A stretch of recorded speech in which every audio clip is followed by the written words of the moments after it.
Nagmisa ng mga deboto ang First Sunday Mass sa Quiapo Church ilang araw bago ang traslasyon. Samantala nagsagawa naman ng final walkthrough ang Manila Police District sa ruta ng prosesyon. Nagbabalik si Bien Manalo. Sa unang linggo ng taon, dagsana ang mga deboto sa Minor Basilica and National Shrine of Jesus Nazareno sa Quiapo, Maynila ilang araw bago ang pista ng Jesus Nazareno. Hindi alintana ang mainit at maalinsangang panahon. Matyaga silang pumipila, makapasok lamang sa loob ng simbahan at para makinig ng banal na misa. Marami sa kanila ay nagmula pa sa malalayong lugar. Bitbit ang kanilang kahilingan at panalangin para kay Poong Nazareno. Gaya na lamang ni Nanay Cecil na mula Taguig, maagang nagpunta sa Quiapo Church kasama ang 2 anak at mga apo.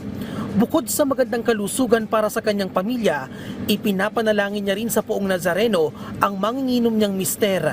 Sana walang sakit na mararamdaman nila. Yung aking husband, sana wag na siya mag-inom kasi matanda na, senior na. Wala inom pa rin. Yun ang dinadasal ko. Si Aling Criselba naman na taga Novaliches, good health ang dasala para sa kanyang anak na isang special child. Sana tuloy-tuloy po yung magiging okay siya at saka maayos din po namin kung ano mang iniwan ng asawa ko. Oras-oras na ang ginagawang misa sa Quiapo Church. Nagsisimula ito ng alas 5 ng umaga hanggang alas 9 ng gabi. Bilang bahagi na rin ng nalalapit na traslasyon sa January 9. Mahigpit na rin ang ipinatutupad na seguridad sa paligid ng simbahan. Mahigit 14,000 pulis at security personnel ang ide-deploy sa araw ng traslasyon para mapanatili ang kaayusan at seguridad.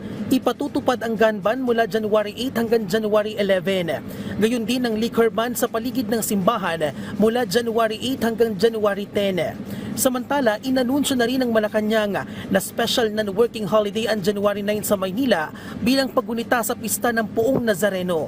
Noong nakaraang taon, umabot sa 6 na milyong deboto ang nakiisa sa traslasyon at inaasang mas papalo pa ang bilang na ito ngayong taon.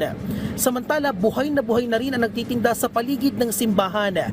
Inaasahan na rin nila na mas lalakas pa ang kanilang kita sa mga susunod na araw habang papalapit ang kapistahan. Nakaraos naman yung pagod nyo, puyat, ganun na nakakatuwa. Sipag at tiyaga lang naman yun. At ngayong araw, nagsagawa ng final walkthrough sa Quirino Grandstand sa pangunguna ng Manila Police District. Ito ay para matiyak na ligtas at maayos ang daraanan ng prosesyon ng Traslasyon 2025. Bien Manalo para sa Pambansang TV sa Bagong Pilipinas.